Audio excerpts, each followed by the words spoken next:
My happy marriage didn't last long. We were married for 2 years, and I still had strong feelings for my husband. I spent every day focusing on him, trying to stay attractive and take care of myself. But then I discovered that my husband was cheating on me. The woman he was seeing was very important to him. I decided I wanted a divorce. One afternoon, I thought my husband John was at work, but he unexpectedly came home with his lover. He had divorce papers with him. His lover, who had a blank expression, was there too. I guessed that this trip he was talking about was the honeymoon we never had. We only went on that trip because I got an unexpected bonus, and John suggested we go. We decided to go at the last minute, and I ended up paying for it. John told me that his ex-girlfriend and current lover contacted him during our honeymoon, and that's when he realized he still loved her. I was shocked and said, "What are you talking about? We were on our honeymoon. This doesn't make sense now." John replied, "I love her. She needs me too. We only just realized how we feel about each other. I do care about you, but she's the one I really love. You need to understand." I asked, "How am I supposed to understand? How does he expect me to just sign the divorce papers? What about my feelings?" John sighed and said, "You'll find someone better. You probably don't want to stay in this house anyway. We'll stay here, so you need to pack your things and move out in about a week." It felt like John wanted nothing to do with me anymore. He had asked me out and proposed to me, but now he was the one ending our marriage. He didn't take any responsibility for what happened, and I felt all my feelings for him vanish instantly without even an apology. I signed the divorce papers. John and his lover then left the house, telling me to be out by next week. I felt like my insides were freezing. It all happened so suddenly that I didn't even cry. Instead of feeling betrayed, I felt deceived, which made me feel sorry for myself and my situation. The next day, I asked a friend to help me pack up and move back to my parents' house. Since I'm a nurse and John didn't earn much, I paid most of our living expenses. Even though I was shocked by the affair and the divorce, not having to pay rent anymore felt like a small benefit in this situation. I made plans for where I would live next and started packing my things again to leave my parents' house. Kathy, John's ex, came to my mom's house. It was raining outside, so I let her in. My mom looked at me with sympathy. I wondered, what could my ex-husband want now?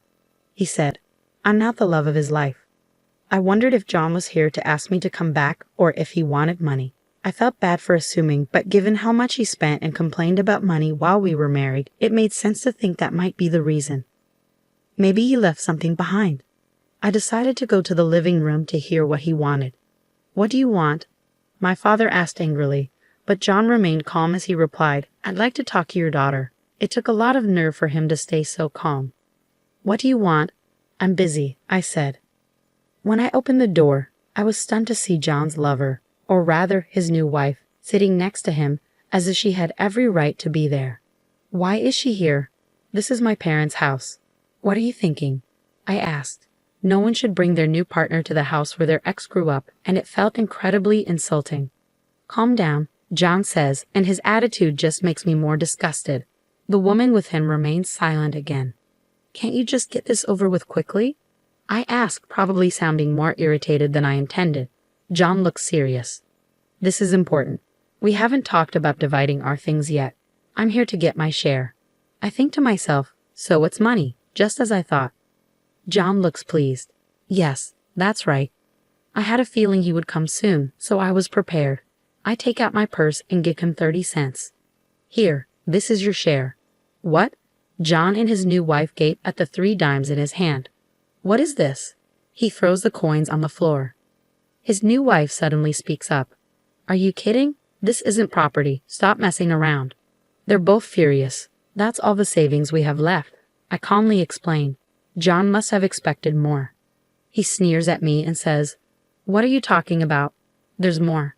I know you had $200,000. Give me my share of 100,000. He waves his hands around, and his wife nods along. I'm shocked and just stare at him. "You're the one who wanted this over quickly. So if you want the money, hand it to me." John starts screaming and throwing things around the house. He's completely different from the man I knew. It's a relief to have left him. The loud noise and shouting bring my dad, who had left the room, and my brother, who had just come home, into the living room. My dad is stunned by John's outburst but manages to grab John's arms and restrain him, stopping him from causing more chaos. I quickly explain the situation to my brother, who is a lawyer and understands what's happening because he knows about the divorce. John's new wife overhears us and realizes that John has a lawyer in the family. "Hey, I didn't know your ex-wife had a lawyer in the family," she yells at John, her eyes wide. I wonder why they're so focused on money. Even though I don't want to talk to John, I ask him, "Why do you need the money so badly? You left me because you said this woman is your dream. You chose to be with her instead of me, and that's why you wanted me to move out." "Yes, that's true," John replies. "But dividing the property is important. The house we have now was ours, and we want to build a new one. We're planning for a family, so we need a car and a vacation too. I want to do all the things a new husband should, which is why I'm here. It's hard for me though." Every reason he gives seems so selfish. "Okay," I say. "So you didn't want to come here. I don't want you here either. You don't seem to understand how terrible your actions were, so you don't seem sorry at all. I financially supported our marriage. Giving you my share is the least you can do to acknowledge what you've put me through." "Supported you financially?" John scoffs. What did he just say? Did he say I supported him? Maybe I heard wrong. John never wanted to work.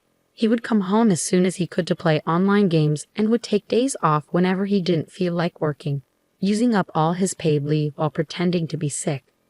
John never intended to earn more money and took full advantage of the fact that I was a well-paid nurse. I covered all our living expenses. He would occasionally hand me $100 when he felt like it, but honestly, it felt like he was just an unemployed boyfriend living in my apartment without contributing. John never did any of the housework. Maybe if he had at least acknowledged my hard work, I could understand better, but I'm deeply disappointed by his unreasonable claim that I financially supported our marriage. I was the one paying all the living expenses. How can you say that? Based on what you just said, you should actually give me back the 30 cents I just gave you. What are you talking about? You really don't understand anything, do you? John's new wife interrupts. I'm sure you were excited when you heard about my savings, but I have some bad news for you, I say calmly, as John and his wife glare at me. At this point, my brother speaks up for me. "Excuse me, I'm Henry Thompson, and I'm a lawyer. Let me clarify things for my sister. Only the savings made during the marriage are divided as property. Any money saved before the marriage remains the personal property of the individual. My sister saved up the $200,000 before the marriage, so it's her own money and can't be divided with you. The only amount left in your share account is 60 cents, so your share is half of that, which is 30 cents. There's no point in arguing about this. It seems my sister was saving for your future, but I believe you've spent it all on the woman sitting next to you." Henry speaks calmly, and John and his wife look shocked. John tries to respond. What my brother just said was as Catherine's brother, but now let me speak as her attorney. My client is requesting compensation from you. Why haven't you made this payment yet? I had requested compensation, I explain, but John only paid part of it. I was wondering why the rest wasn't paid, which is why I had my brother step in. My actual lawyer is his colleague, but since we didn't expect John to show up today, Henry is representing my lawyer. With Henry's intense gaze, John and his wife fall silent. You were asking for a share despite being the one who had the affair and caused the divorce. It doesn't make sense for you to ask for anything. It looks like you've already spent the money my sister had saved up for both of you. My sister's request is that you return the full amount you owe her and pay the compensation. That's impossible. John's new wife protests. Honey, let's stop this. We can't push this any further.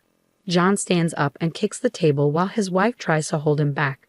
When Henry mentions going to court, John seems to give up and starts speaking the truth. John admits, after the divorce, I lost my job, and since my wife is unemployed too, we started borrowing money.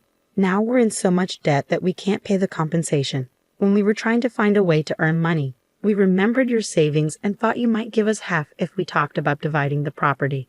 I'm stunned and speechless as they completely change their attitude and beg for my help. My brother, standing next to me, shakes his head to signal that I shouldn't listen to them. I have no sympathy for their situation and tell them they still need to pay back the compensation and my savings. I then ask my brother and father to show them out. The last few hours have felt like a storm. My mom returns to the room with a sigh of relief and starts cleaning up. My dad, furious, says what a terrible man John is and helps her. My brother rubs my back and says, You did nothing wrong. What you did today and the divorce were both right. You should be confident. He adds that we need to ensure they pay the compensation and immediately calls his colleague. All of us at the law firm are on your side, he says. I'm exhausted. I say, Mom, you did an amazing job. How about we all go out for steak tonight to lift our spirits? I collapse into my mom's arms and hug her. My dad and brother agree to the plan, so we have a wonderful dinner together that night.